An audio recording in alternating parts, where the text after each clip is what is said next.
শেখ হাসিনার বিরুদ্ধে গণহত্যা মামলার রায় সমাগত। 13ই নভেম্বর থেকে রায় দেওয়া শুরু হবে। সেদিনই শেষ হবে নাকি আরো কয়েকদিন কন্টিনিউ করবে এখনো পরিষ্কার না।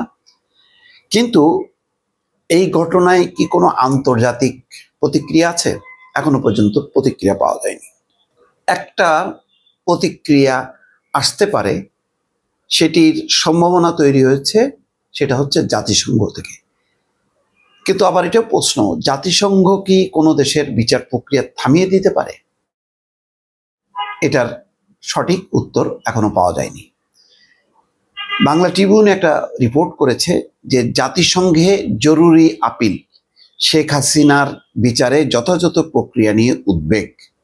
বলা হচ্ছে যে লন্ডনের ডাউটি স্ট্রিট চেম্বার্সের আইনজীবী স্টিভেন পাওয়েলস এবং তাতিয়ান ইটওয়েল সম্প্রতি শেখ হাসিনার পক্ষে জাতিসংঘে একটি জরুরি আপিল দাখিল করেছেন। তার মানে আন্তর্জাতিক লবিস্ট ফার্ম সম্ভবত নিয়োগ করেছে Awami League.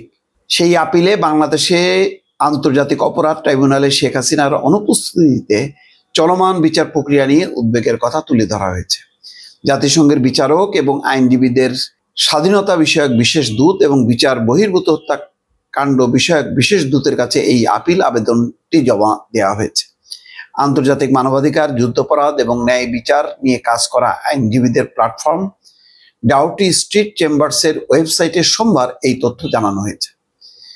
Doughty street chambers জানিয়েছে, ওই আপিল আবেদনে দুই ব্রিটিশ আইনজীবী বলেছেন, বাংলাদেশে ট্রাইব্যুনালের বিচার কাজে রাজনৈতিক প্রতিহিংসাকে প্রাধান্য দেওয়া হয়েছে। এটা সত্য। রাষ্ট্রনিযুক্ত আইনজীবী ছাড়া শেখ হাসিনার আইনজীবী নিয়োগ দেওয়া হয়নি বা নিয়োগ দেওয়ার মতন পরিস্থিতি তৈরি হয়নি। যে রাই খান পান্না চেয়েছিলেন, কিন্তু যে প্রক্রিয়ায় তিনি চেয়েছিলেন সেটা যথাযথ নয় বলে আন্তর্জাতিক অপরাধ ট্রাইব্যুনাল সেই আবেদন বাতিল করেছে। জনসাধারণের ম্যান্ডেটবিহীন একটি অনির্বাচিত সরকারের অধীনে এই বিচার কাজ চলছে বলে ওই আইনজীবীরা জানিয়েছে। এই প্রেক্ষাপটে শেখ হাসিনার ন্যায্য বিচারের অধিকার মারাত্মকভাবে লঙ্ঘিত হচ্ছে বলে আপিলে উল্লেখ করা হয়। এতে বলা হয়, 2009 সাল থেকে শেখ হাসিনা একটানা বাংলাদেশের প্রধানমন্ত্রী ছিলেন। 24 সালের জানুয়ারিতে অনুষ্ঠিত সর্বশেষ নির্বাচনে তিনি এবং তার আওয়ামী লীগ পুনরায় ক্ষমতায় আসেন। তবে 24 সালের জুলাই মাসের সরকারি চাকরিতে কোটা পদ্ধতির বিরুদ্ধে শুরু হওয়া আন্দোলনের পরিণতিতে শেখ হাসিনা পদত্যাগের দাবিতে বিরাট গণ আন্দোলন হয় এবং 5ই আগস্ট রাজনৈতিক সহিংসতা এবং অস্থিতিশীলতার প্রেক্ষাপটে শেখ হাসিনা দেশ ত্যাগ করে ভারতে আশ্রয় নেন। এরপর 3 দিন পর মোহাম্মদ ইউনূসের নেতৃত্বে অন্তর্বর্তী সরকার গঠিত হয়। এতে বলা হয়, এরপর শেখ হাসিনা এবং আরো 2জন সাবেক উচ্চপদস্থ কর্মকর্তার বিরুদ্ধে আন্তর্জাতিক অপরাধ ট্রাইব্যুনালে অভিযোগ গঠন করা হয়। অভিযোগে যেই সমস্ত অপরাধ সংঘটিত হয়েছে সেগুলি আনা হয়, যদিও এটাকে বলা হচ্ছে যে এটা যৌক্তিক না। শেখ হাসিনা বর্তমানে ভারতে অবস্থান করায় তার অনুপস্থিতিতে বিচার চলছে। রায় শিগগিরই ঘোষণা হওয়ার কথা। এতে শেখ হাসিনার প্রায় নিশ্চিতভাবে মৃত্যুদণ্ডের মুখোমুখি হতে হচ্ছে।